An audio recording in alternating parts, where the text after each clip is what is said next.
कोई नीतीश कुमार, कोई तेजस्वी यादव, कोई नरेंद्र मोदी तुम्हारी जिंदगी में आके ट्रांसफॉर्मेशन नहीं लाएगा। सिर्फ तुम ये काम खुद कर सकते हो। अरे वोट करना चाहते हो तो बिल्कुल करो, डेमोक्रेसी में पार्टिसिपेट करना हो तो करो, लेकिन उसे अपना धर्म मत बनाओ।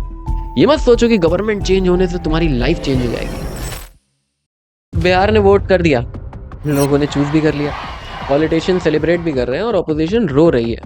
न्यूज़पेपर्स एनालिसिस से भरे पड़े हैं।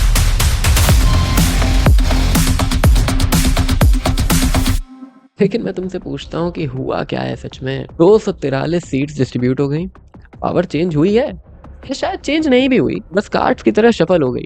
नेशनल डेमोक्रेटिक अलायंस ने शानदार जीत हासिल करी। यादव फैमिली का यंग मैन तेजस्वी अपने ही घर की जमीन पर हारता गया लगभग। क्या ड्रामा है और क्या तमाशा है। लेकिन मैं तुमसे कुछ कहना चाहता हूँ यार, ये सब ना इल्यूजन है। इसको कहते हैं डेमोक्रेसी का खेल। अब देखा जाए तो डेमोक्रेसी एक ब्यूटीफुल आइडिया है, मैं इसके अगेंस्ट नहीं हूँ। ये डिक्टेटरशिप से तो बेहतर ही है डेफिनेटली। लेकिन समझो, डेमोक्रेसी अब भी एक गेम है जो अनकॉन्शियस मासेस खेल रहे हैं और थोड़े ज्यादा क्लेवर अनकॉन्शियस पॉलिटिशियंस मैनिपुलेट कर रहे हैं। अंधा अंधे को रास्ता दिखा रहा है और दोनों मिलके सेलिब्रेट कर रहे हैं कि उन्हें चूज करने की फ्रीडम मिल गई कि वो कौन सी वाली पहाड़ के चोटी से नीचे गिरना पसंद करेंगे। अनएम्प्लॉयमेंट की बात हुई, हाँ। यूथ का माइग्रेशन का इशू उठा, बिल्कुल उठा। पॉलिटिशियंस की बुक में ये सब तो पुरानी ट्रिक है। लोगों के दुख की बात करो, गोल्डन कल का प्रॉमिस करो और फिर जीत के बाद अगले इलेक्शन तक बहरे गूंगे बन जाओ। साइकिल चलती रहेगी, 5 साल का एमनीशिया और फिर कुछ हफ्तों का जबरदस्ती प्रॉमिस। मैं एनालिसिस को सुनता हूँ तो कहते हैं कि महिला वोटर्स ने डिफरेंस बनाया। 71% वुमेन्स ने वोट डाला कंपेयर टू 10% मेन। बीजेपी ने उन्हें स्कीम्स दी, अटेंशन दिया, शायद रिस्पेक्ट भी दिया। ये अच्छा है, नो डाउट। वुमेन्स को तो शैडो से बाहर आना ही चाहिए, जहां मेन ने उसे हजारों सालों से रखा है। लेकिन फिर से सवाल पता है क्या है? क्या ये वुमेन कॉन्शियसली वोट कर रही हैं या सिर्फ एक टाइप की स्लेवरी को दूसरी टाइप से रिप्लेस कर रही हैं? फ्रीडम सिर्फ वोट करने का हक थोड़ी ना होता है। फ्रीडम तो वो है जहां कॉन्शियसली तुम चूज करो कि तुम किसको वोट कर रहे हो, क्यों वोट कर रहे हो, उससे क्या होगा, तुम्हारे फैक्टर्स क्या है वोट करने के। इस सर्कस को हम लोग डेमोक्रेसी कहते हैं। तुम्हें पूछना पड़ेगा कि ये सर्कस तुम्हें कहीं ले भी जा रहा है या नहीं। अभी मेजर पार्टीज ने न्यू कास्ट सेंसस का प्रॉमिस किया, सोशल जस्टिस का प्रॉमिस किया, पर आयरनी देख रहे हो, वो बीमारी को जिंदा रख रहे हैं जबकि क्योर करने का नाटक कर रहे हैं। कास्ट एक जख्म है जो भारत हजारों सालों से लिया घूम रहा है और ये पॉलिटिशियन हर इलेक्शन में उसमें नमक डालते हैं। क्यों पता है? क्योंकि उस जख्म में नमक डालने से वोट मिलते हैं। असली सोशल जस्टिस कास्ट काउंट करने से नहीं आती, बल्कि कास्ट को कंप्लीटली ट्रांसेंड करने से आती है।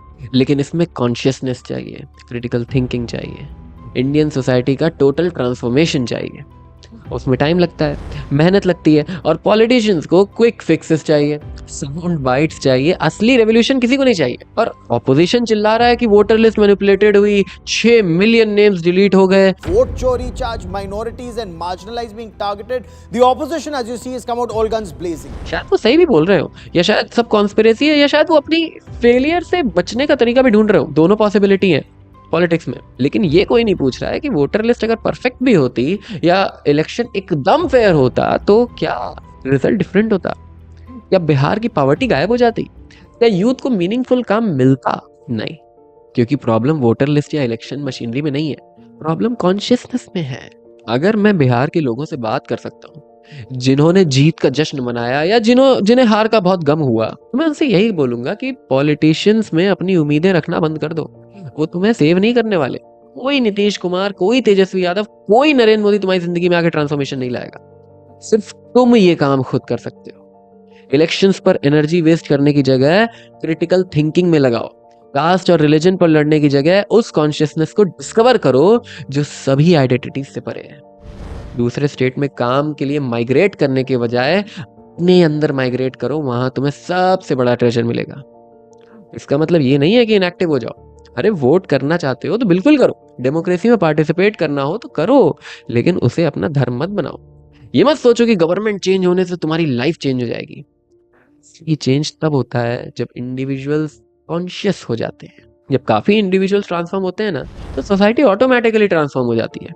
लेकिन इसमें टाइम लगता है, पेशेंस भी चाहिए और इनर वर्क के लिए डेडिकेशन चाहिए, जो बहुत कम लोग रेडी होते हैं जिसके लिए। तो नाच चल रहा है, एनडीए सेलिब्रेट कर रहा है, ग्रैंड अलायंस फिर से ग्रुप करे और 5 साल बाद फिर से आएंगे नए प्रोमिसेस के साथ, नई स्कीम्स के साथ, नए सपने बेचने के साथ, और लोग फिर से खरीद लेंगे क्योंकि लोग सो रहे हैं।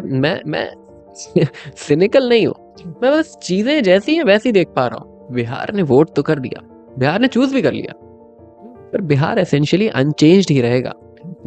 बिहारी खुद को ना चेंज करने। याद रखो, पॉलिटिकल रेवोल्यूशंस आते हैं और चले जाते हैं, सिर्फ एक रेवोल्यूशन वर्दी है, कॉन्शियसनेस का रेवोल्यूशन। बाकी सब तो बस जलते हुए घर में फर्नीचर रीअरेंज करना है।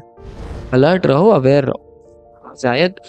शायद तुम डिस्कवर कर लो कि असली रेवोल्यूशन 5 साल में एक बार वोटिंग बूथ में नहीं होता, वो हर पल होता है तुम्हारे अंदर, जहाँ तुम चूज करते हो कॉन्शियसनेस और अनकॉन्शियसनेस के बीच, स्लीपिंग और अवेकनिंग के बीच।